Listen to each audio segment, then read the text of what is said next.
जी। राधे राधे। महाराज जी सादर प्रणाम।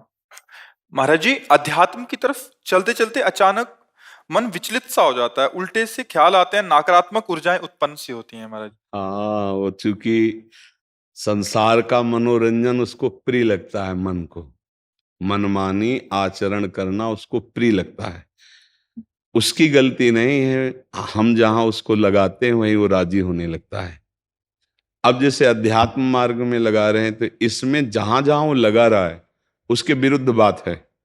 उसको भोग चाहिए, उसको हर इंद्रिय के मना खष्टान इंद्रियाणी प्रकृति स्थान कर सती, पांच ज्ञानेंद्रियों के द्वारा वो विषयों में विचरने का स्वभाव बना लिया है। भगवान कह रहे हैं आप भगवान के अंश, ममैवांशो जीव लोके जीव भूता सनातना मना खष्टान इंद्रियाणी प्रकृति स्थान कर सती। आप इस मन के भुलावे में आकर, मन भोगों के भुलावे में आपको फंसाकर ये सदैव अधीन रखा है। अब अध्यात्म सुनना शुरू किया, अध्यात्म चल तो अध्यात्म में मन को वश में किया जाता है और अभी तक आप मन के वश में रहे। तो जब आप सपोर्ट नहीं देंगे तो वो आपका सपोर्ट करने लगेगा। इसकी चाल समझना, क्योंकि आपके बिना उसकी कोई सत्ता नहीं, वो आपके बिना कुछ नहीं कर सकता, आपके दस्तखत से ही करेगा। जैसे हमारा मन कह रहा है मैं देखूं, हम कह रहे नहीं देखना है, वो 100 बार कहेगा देखो, आप कहोगे नहीं ये देखो, अब वो लग जाएगा जिधर आप लगाओगे, पर वो कुछ समय तक लगेगा, फिर वो आपको वश में करने की कोशिश करेगा। और वो जब आप ना करेंगे तो आपको जलाएगा। अगर उस जलन को सह गए तो मन को अधीन कर लेंगे, और नहीं सह गए तो मन आपको अधीन कर लेगा।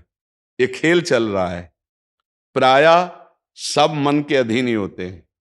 मन को कोई चेला बनाने वही सच्चा गुरु। दूसरों को तो चेला बनाना सहज है, मन को जो चेला बना ले वही सच्चा गुरु। मन ने सबको चेला बना रखा है, नहीं बना रखा?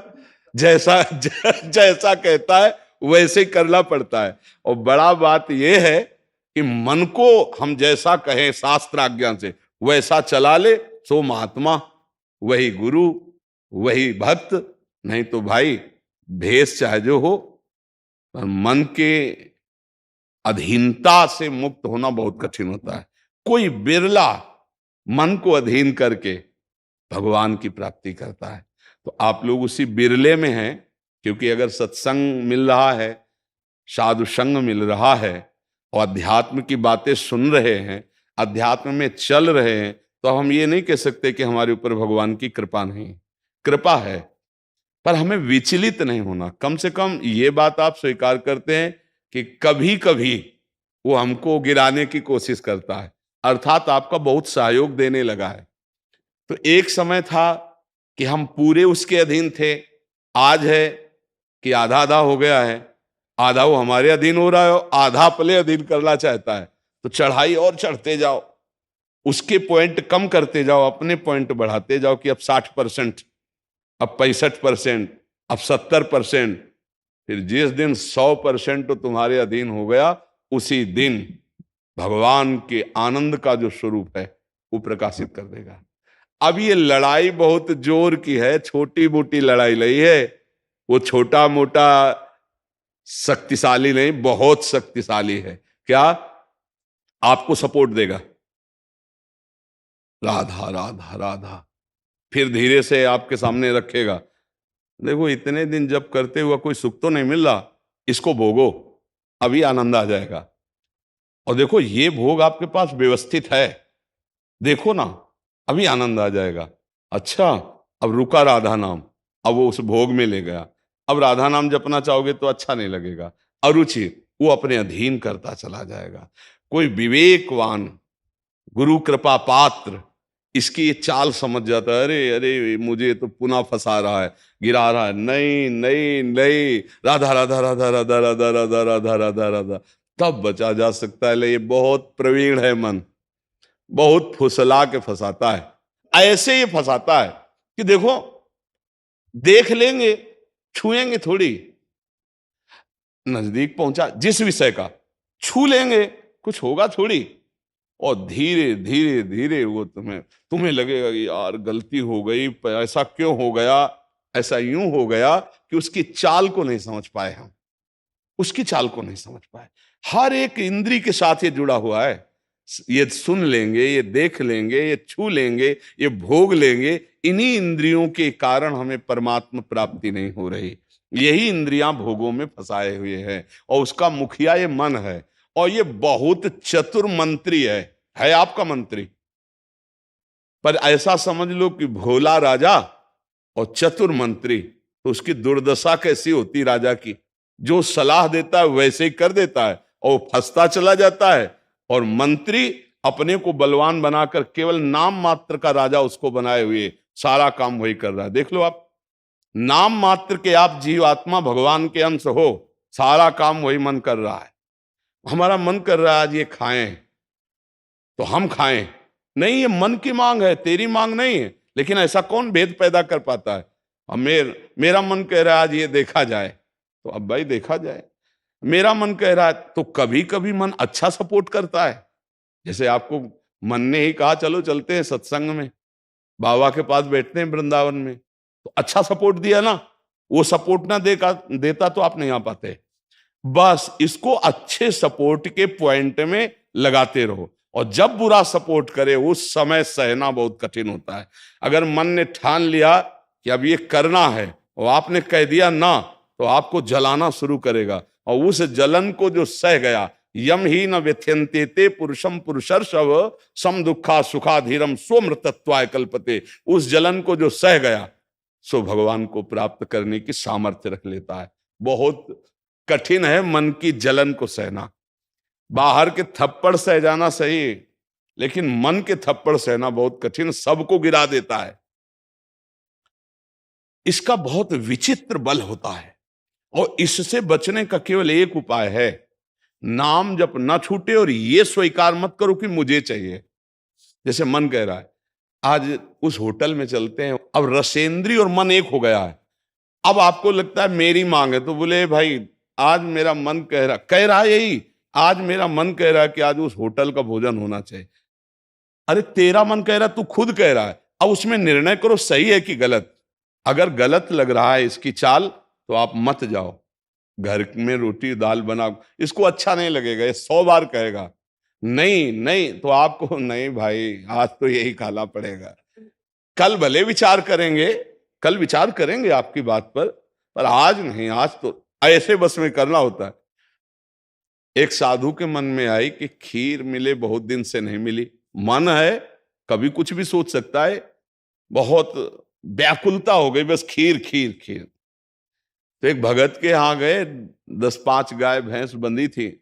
उन्होंने कहा कि आपकी श्रद्धा है संतों पर। उन्होंने कहा महाराज आदेश कीजिए। तो बोले 10 संतों के लिए खीर बना सकते हो आप? बोले 20 घर का दूध है, हम 20 संतों के लिए बना देंगे। बोले हम 11 बजे आएंगे दोपहर के, आप बना के तैयार रखिए। वो अकेले आए तो उनका और संत? बोले और संत यही है सर। अकेले कमरे में बैठे 20 संतों की खीर और कहा आप लोग बाहर हो जाइए, हम एकांत में पाना चाहते हैं।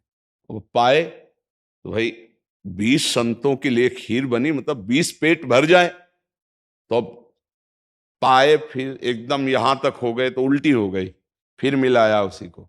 फिर मन कह रहा नहीं अब खीर नहीं चाहिए। बोले नहीं, खाओ खाओ खीर खाओ। रोमांच हो गया, नहीं खाएंगे एकदम। तो बोले जिंदगी में खीर का नाम मत लेना, जिंदगी। तो या तो ऐसे उतरो, या तो ऐसे उतरो। इसको वश में करना बहुत अच्छा। एकदम विरोध भी नहीं कर सकते आप इसका, चल ही नहीं पाओगे। इसका विरोध भी एकदम नहीं कर सकते, सपोर्ट भी करना पड़ेगा। तो अच्छी बात में इसका सपोर्ट करो। अब कह रहा है जैसे हमें आज मीठा खाना है, ठीक है तुम्हारी मांग बुरी नहीं है।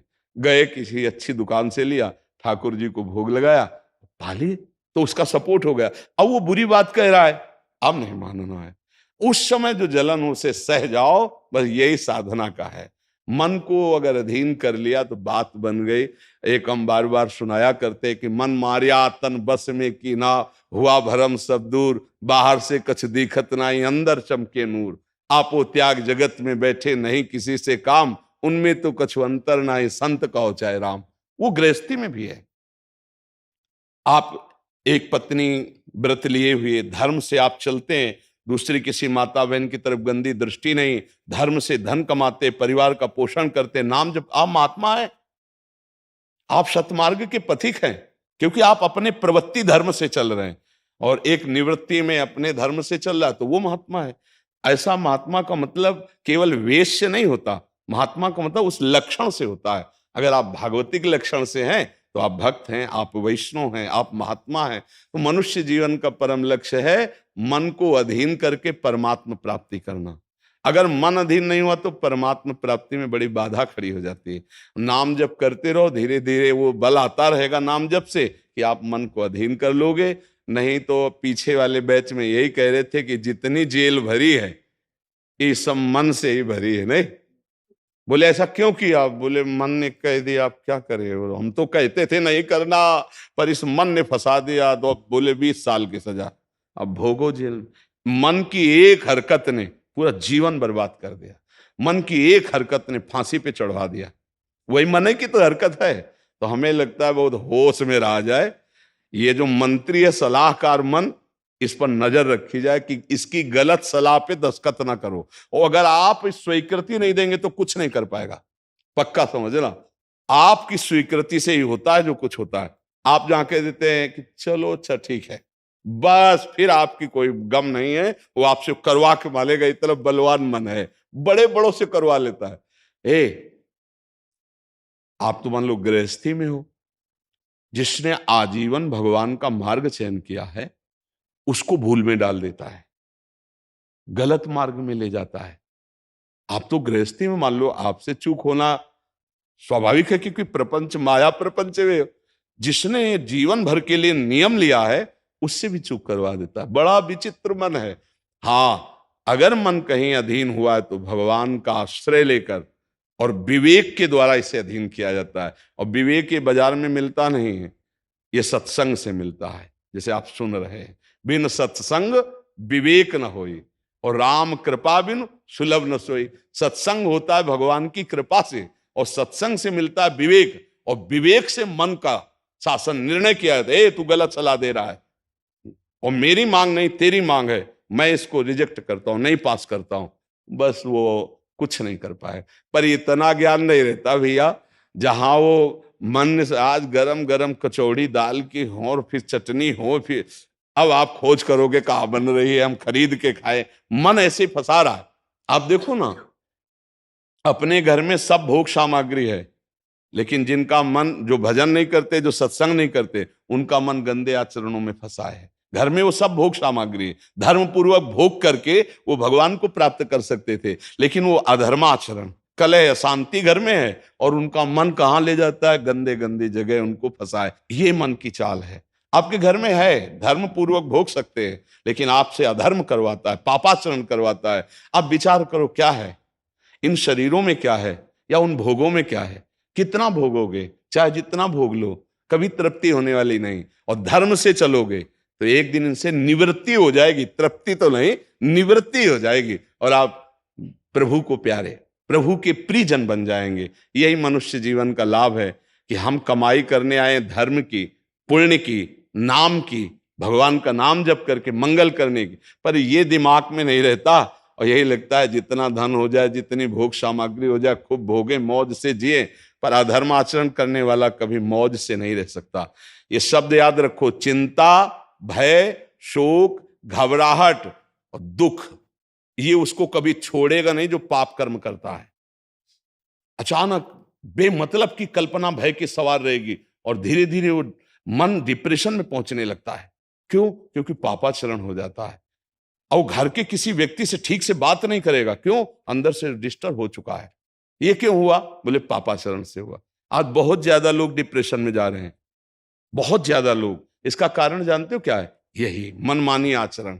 मनमानी आचरण बचपन से शुरू हो जाता है, गंदा आचरण, गंदा व्यवहार, और वो दिमाग काम नहीं करता। एक प्रियता हमारे अंदर होती है कि कोई हमें प्यार करे, आप समझना।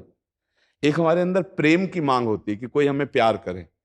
नौ किशोर अवस्था में, जब यौवन अवस्था का, अगर उस समय हमें गलत संग मिल गया तो विक्षिप्त हो जाता है चित्त। अच्छा, प्यार कोई समझ पावे ये तो मुश्किल की बात है।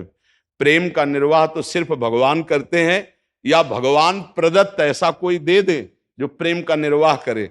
नहीं, अपने हृदय से जिसको हम प्रेम करते हैं और वो कहीं दूसरी जगह देख रहा है, अब विक्षिप्त हो जाएगा वो व्यक्ति, नहीं हो जाएगा। और ये प्राय बहुत तायत में हो रहा है। क्यों? क्योंकि पूर्व संस्कार बन गए। अच्छा, जैसे देखना, बॉयफ्रेंड गर्लफ्रेंड, ब्रेकअप, फिर बॉयफ्रेंड, फिर गर्लफ्रेंड। समझ रहे हैं क्या संस्कार पड़ रहा बच्चों के अंदर? अब वो जब वर्ण करेंगे एक पति का, तो उनके अंदर निष्ठा आ पाएगी, वो संयम से चल पाएंगे, वो एक गृहस्थी को संभाल पाएंगे, वो अपने पति या पत्नी पर पूर्ण प्रेम कर पाएंगे? नहीं कर पाएंगे। क्यों?